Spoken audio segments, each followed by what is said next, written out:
Oi, pessoal, tudo bem?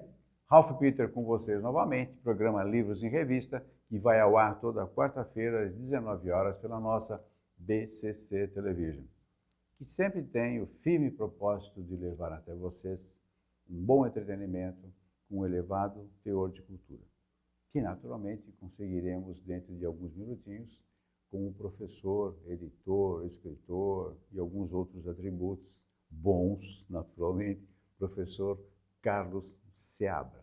Antes de passar diretamente para ele, vou aos agradecimentos de praxe. Pessoal da área técnica, que sem eles nós não permearíamos aí pelas ferramentas digitais que vocês possuem.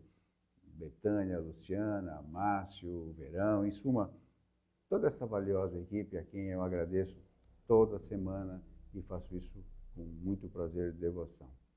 Agradeço também a Maria Estela Guedes, que a partir do seu site www.com e o Facebook estela.guedes.56 nos insere no universo lusófono, que nos dá uma grandiosa audiência e principalmente muito gabaritada, que é o que a gente busca nesses 10 anos de trajeto do programa Livros em Revista. Quero também agradecer ao pessoal da NatDisc, que na semana passada me salvou literalmente. Estava falando contigo agora de vírus e tal, né? Então eu tive mais uma invasão no meu HD.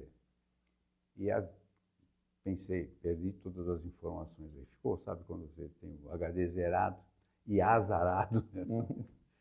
Aí o pessoal da NatDisc literalmente me salvou. Então eu quero indicar para vocês, com muito prazer, e com muita lástima, né? Porque se você precisa, é do médico, né? Você não vai lá para falar bom dia, boa tarde. Mas o pessoal da NatDisc, o Chicão, o Percival, que foi de uma valentia, de uma generosidade, de uma eficiência fantástica. www.natdisc.com.br, aqui em São Paulo, telefone 11 5031 6111. Salvaram minha vida. E eu espero que vocês não precisem serem salvos, mas se precisar, NatDisc é o pessoal que vai literalmente levantar todos os dados que vocês pensam ter perdido. Professor Carlos Seabra, um bravo e ferrenho lutador pela educação e principalmente pela renovação. Escritor, editor, e olha, editor de uma editora que só edita livros digitais. É isso mesmo, mestre? É isso. Mais alguma coisa? Faltou um monte. Não, é isso aí. Mas me fala, por que a essa altura do campeonato você se dedicou só ao livro digital? As diferenças estão quase abertas a um entendimento, ou seja, o espaço, o volume, a facilidade de manuseio, mas eu acho que você, melhor do que ninguém, pode me dizer o que significa você ter um livro digital, qual é a sua importância, por gentileza. Depois fala do teu próprio livro, por gentileza. Perfeito. Bom, o livro digital, ele não substitui o livro impresso. Acho que nunca vai substituir. Assim como a televisão não substituiu o cinema não substituiu o teatro. Né? As linguagens elas vão se somando e cada uma tem sua característica. O livro impresso tem inúmeras vantagens. Ele não precisa de eletricidade para funcionar. Dá para você levar para a praia e ficar lendo. Já se você levar um tablet na praia, pode ser que ele volte estragado e você tenha que se socorrer dos seus amigos. Exatamente. Né? Agora, o livro digital tem uma série de vantagens para quem o lê. Primeiro, você pode carregar no bolso, porque eu estou falando de livro digital que hoje em dia pode ser lido no smartphone. Todo mundo tem um celular no bolso, que é um equipamento que tem centenas de milhares de vezes mais capacidade computacional do que os computadores da Apollo 11, que levaram o homem para a Lua. Isso está no nosso bolso. Fantástico. Então, isso dá para ver filme, dá para ouvir música, dá para você consultar mapas, se orientar no trânsito, dá até para telefonar e falar com os amigos. Né?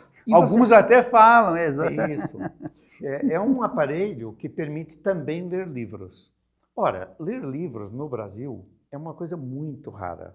A nossa média de consumo de livro é 1,2 livros por cabeça por ano. Por ano. Né? Nós temos um índice lastimável, acima do Haiti. Nós estamos melhores do que o Haiti, mas nós somos piores do que o Paraguai, a Venezuela, etc. Isso para não falar dos nossos vizinhos argentinos ou chilenos. Né? Então, e livro digital as pessoas leem menos ainda.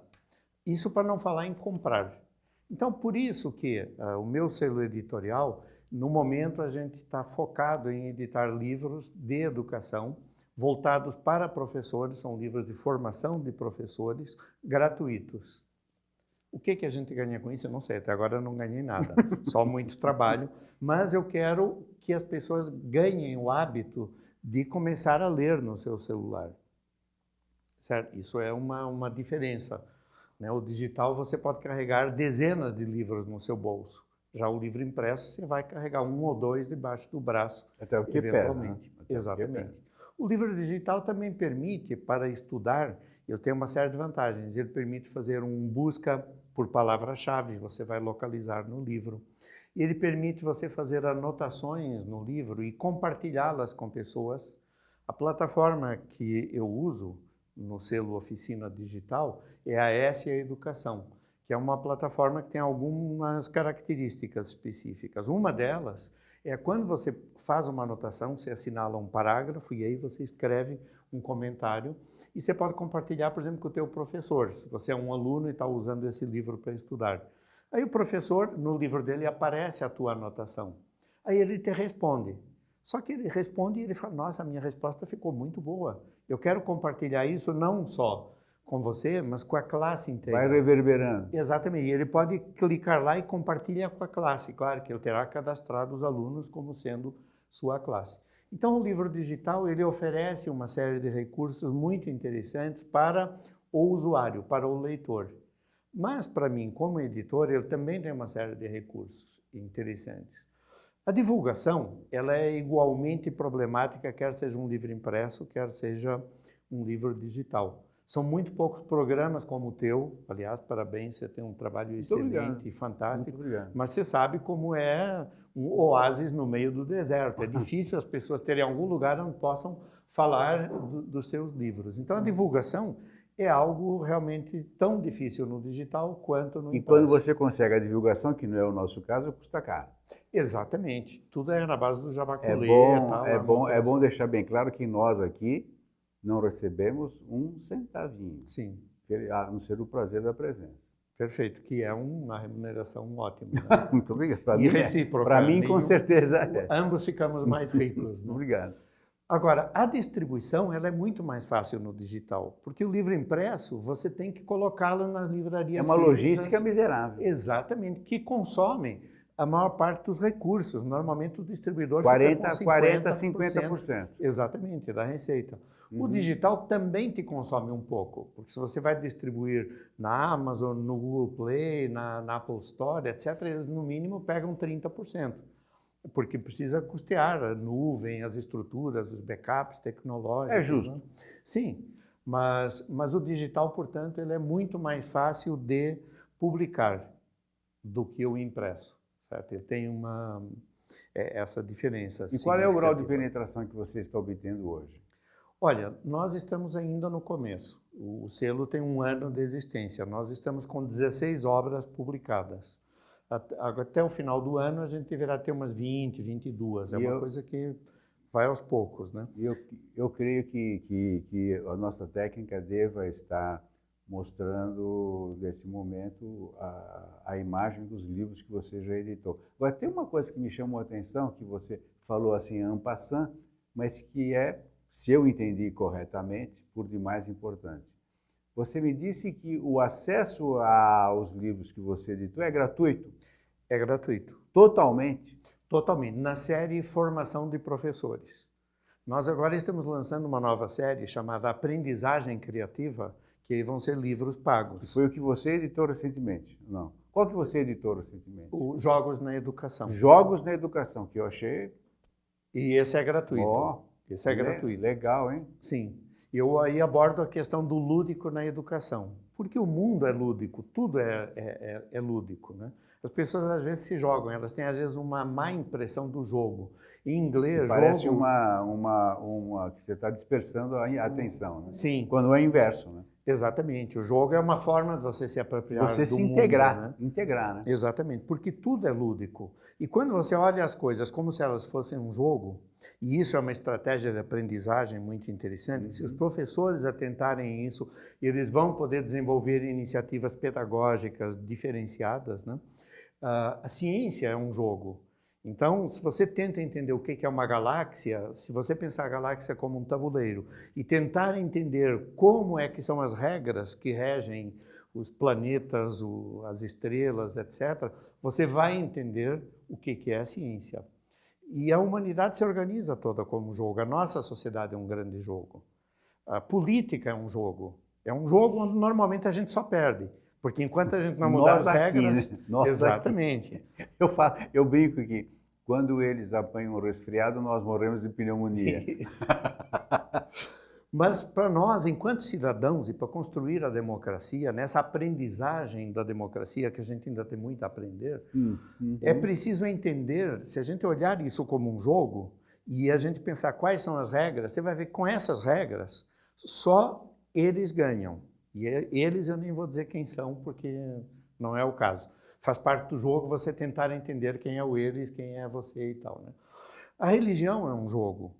Quando Moisés subiu lá no alto da montanha, e naquele tempo o download demorava muito tempo, né? E Deus fez o download dos 10 mandamentos. Só que Moisés ficou muito tempo lá em cima. Quando ele voltou, o pessoal já estava jogando outro jogo, o jogo do bezerro de ouro. Certo? Inventaram outras regras, ele ficou puto da vida e falou, não, estão aqui os 10 mandamentos e tal. E isso são as regras de um jogo. E é um jogo que está aí consolidado. E tem mais, e se você não entende a regra do jogo, você perde o jogo. Exatamente. É fundamental. Claro, você tem que entender o... E o interessante é que nós não temos paciência nem para ler a regra do jogo. Isso falando, estou extrapolando para o geral. Sim. Para o geral. Sim. Então eu acho que, voltando à tua ideia do livro digital, não é a tua ideia, você está utilizando e muito bem utilizando, diga-se de passagem.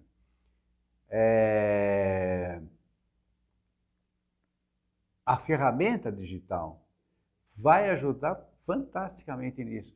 Porque, como você falou, estou no trânsito, está parado. Como agora há pouco eu vinha vindo para cá, numa das nossas rodovias, estava 15, 20 quilômetros de congestionamento.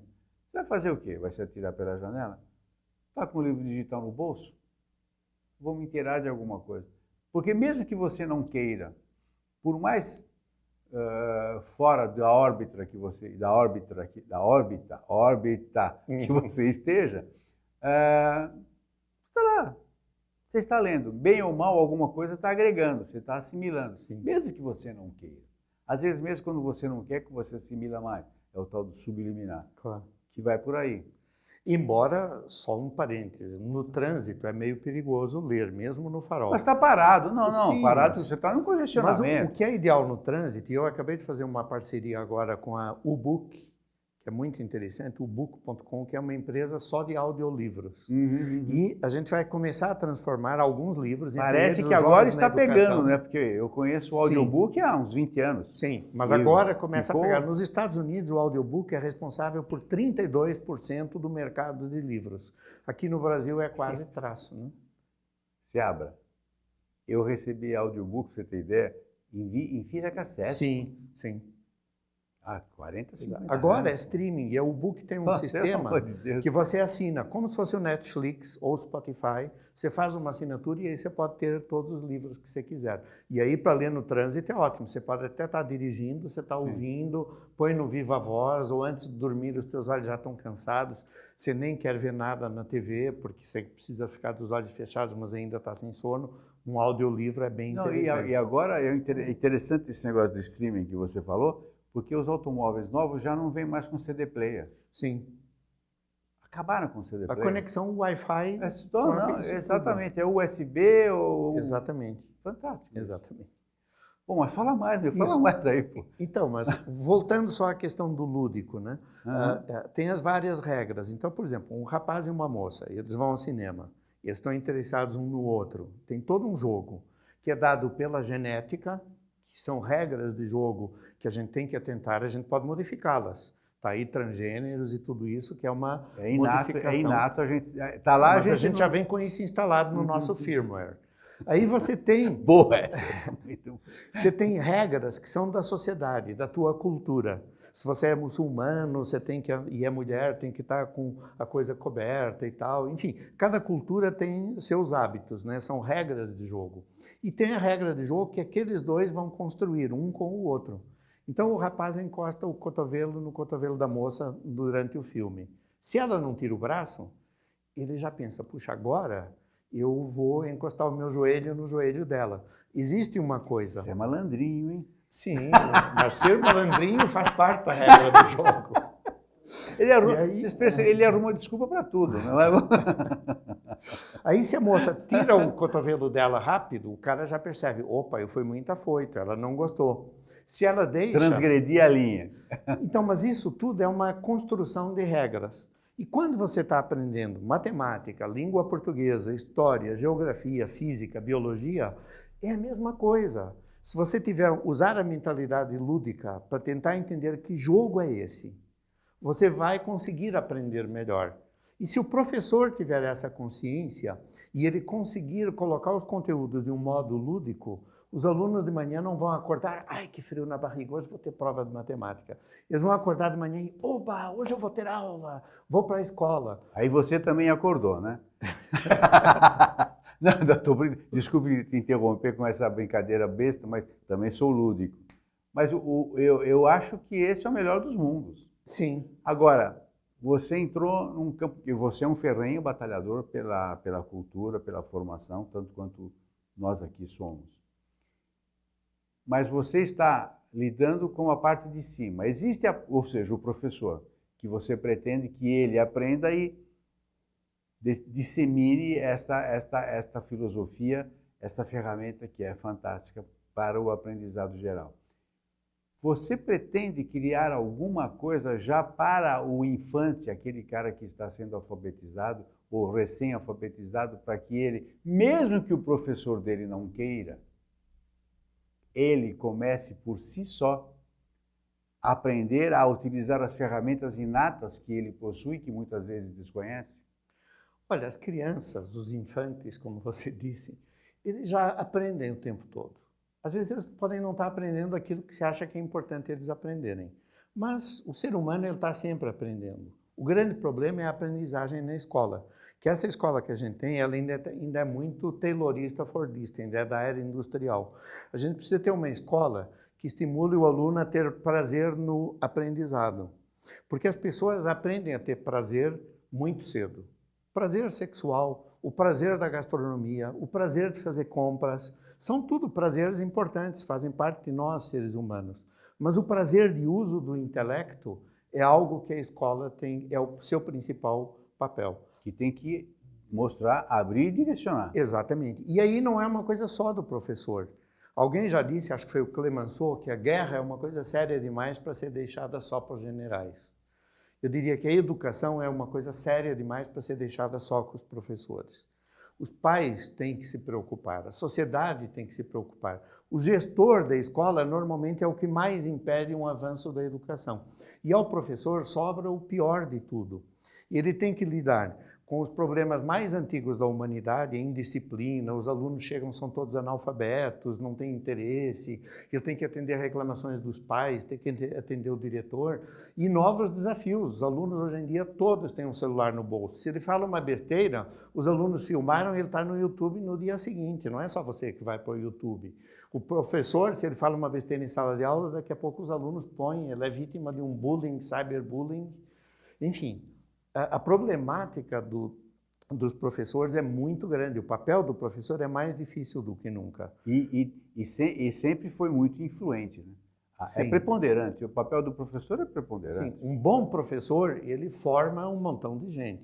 Um mau professor, ele pode causar alguns traumas, mas ele desaparece. E você então está misturando, na boa, formação com informação. Sim. Porque é óbvio, se você vai ensinar que o lúdico é preponderante para a gestão da informação, você está juntando os dois, está aliando os dois. Não sei se sem querer ou você pensou nisso. Sim, não, porque a informação e o conhecimento, eles também são um jogo. E você precisa ter noção das peças. Por exemplo, se eu sou um professor e eu falo para os alunos, Pedro Álvares Cabral descobriu o Brasil em 1500, eu não estou dando informação nenhuma. Eu estou dando um dado. É como se eu disser para você que x é igual a 15. Eu estou te dando alguma informação? Não. Isso é um dado. Isso é um dado. Agora, se eu disser que x é o valor da feijoada no boteco ali em frente, 15 é o preço, isso já é uma informação. Você sabe que aquela feijoada custa 15 reais. Eu posso ir lá ou não? Sim, então você tem informação, mas você ainda não tem o conhecimento. Você só vai conhecer a feijoada quando você a comer. Por isso que na Bíblia diz, Abraão conheceu Sara. E a gente fala no conhecimento bíblico, conhecer biblicamente. É você ter uma compreensão total, você degustar aquela coisa. Você pega aquela informação e encaixa no teu arcabouço mental, aí você está construindo o conhecimento. Isso é um jogo também. A construção do conhecimento, claro que depois do conhecimento ainda vem a sabedoria. A gente tem um montão de gente que é muito culto, muito bem formado, mas que são, basta ver os generais nazistas, né? Todos eles tinham um curso superior e eram bestas humanas, né? Depois do conhecimento ainda vem a sabedoria. Então, esse é o jogo da vida, que a gente está dentro dele. Agora, no livro eu tangencio um pouco esses aspectos todos, né, para dar um caldo de cultura, mas eu procuro também levar a situações práticas, porque o professor também precisa de dicas práticas para ele usar em sala de aula. Então, a principal que eu digo é o seguinte, todas as crianças, todos os alunos jogam, só que fora da escola. Procure acompanhar o que eles jogam.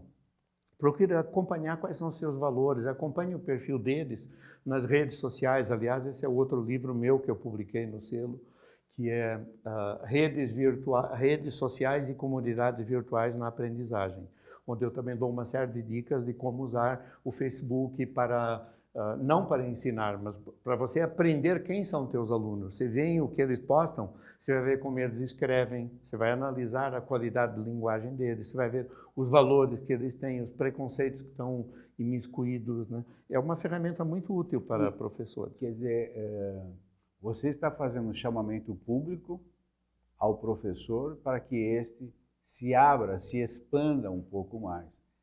Tá certo? Sim.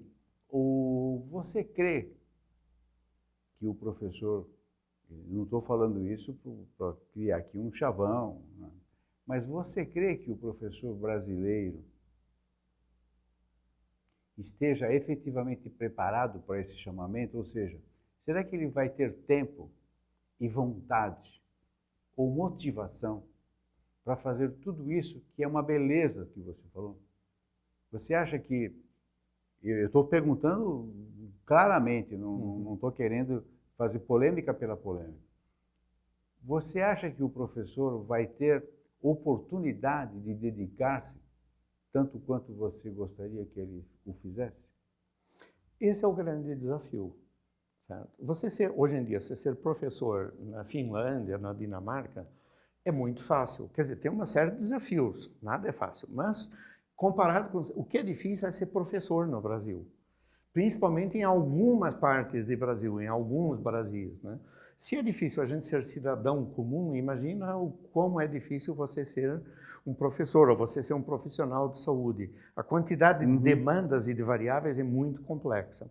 Eu não procuro falar com aquele professor desinteressado, acomodado, que está numa rotina. Esse não adianta, esse mais tarde vai vir. Eu quero falar com aqueles que são motivados, aqueles que são interessados, aqueles que vão ler o meu livro Jogos na Educação e vão grocar algumas ideias. Vão falar, olha, aqui está uma coisa que eu posso aplicar.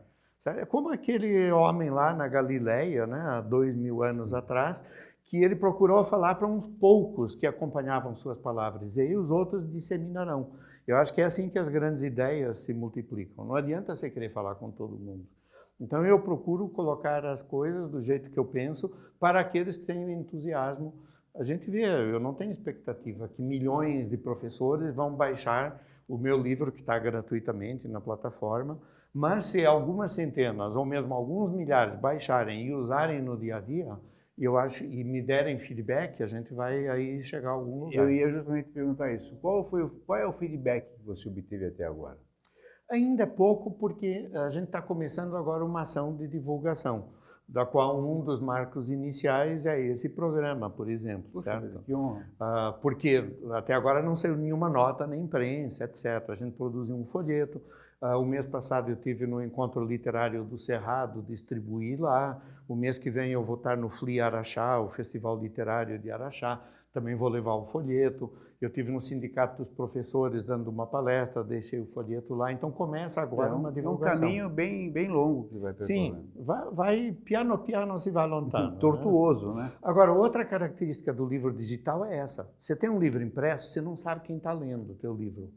O livro digital, eu tenho esses indicadores. A plataforma da Essa Educação me permite saber quantas pessoas estão lendo o livro com Android, quantas com iPhone, quantas no computador, quantas no tablet, quantas no celular, quantas estão em Recife, quantas estão em Porto Alegre, quantas estão em São Paulo.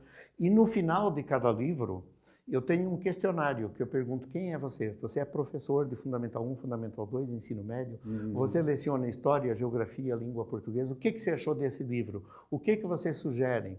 A gente tem uma coisa interativa. Claro que poucos leitores respondem, embora seja super fácil, mas a gente sabe que questionário nem todo mundo responde. Mas o que vier de respostas é mais uma ferramenta de comunicação e de eu saber quem é o leitor. Olha, eu, com toda franqueza, com toda boa vontade, desejo que você seja muito feliz, que o teu projeto seja efetivamente exitoso e que você consiga amealhar aí, incluir mais outros títulos para que mais pessoas possam ganhar com os ensinamentos que você tem, particularmente porque são gratuitos. Acho isso fantástico.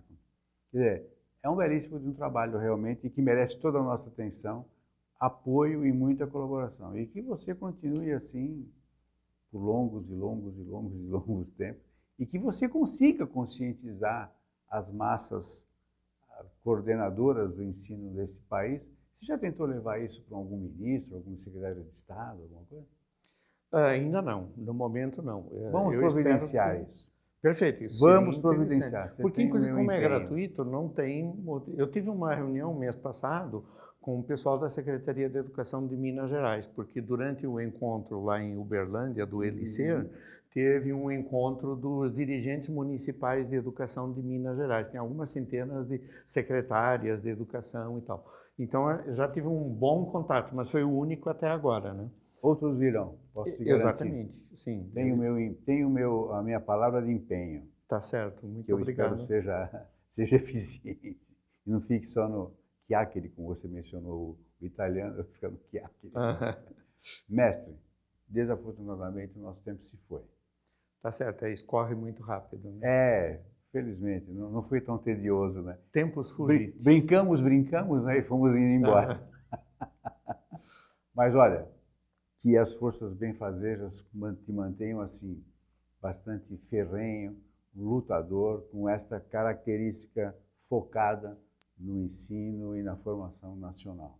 Legal. E eu desejo muito sucesso e continuidade ao teu programa, que você já está fazendo 10 anos, você disse, né? Já fizemos esse ano 10 anos. Pois é, espero que dure no mínimo mais outros 10 anos. Eu venho com uma bengalinha aqui. Tá certo.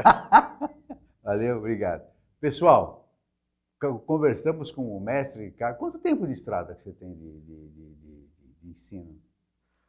Eu comecei na década de 80 a trabalhar no Senac. Eu trabalhei 8 anos no Senac, eu coordenava o programa Informática e Educação. Antes eu era só da área editorial. Foi nesse trabalho no Senac que eu comecei a mergulhar e através da tecnologia na questão da aprendizagem do ensino. Estofo, cabedal não te faltam? Sim. Perfeito. Só falta dinheiro, o resto...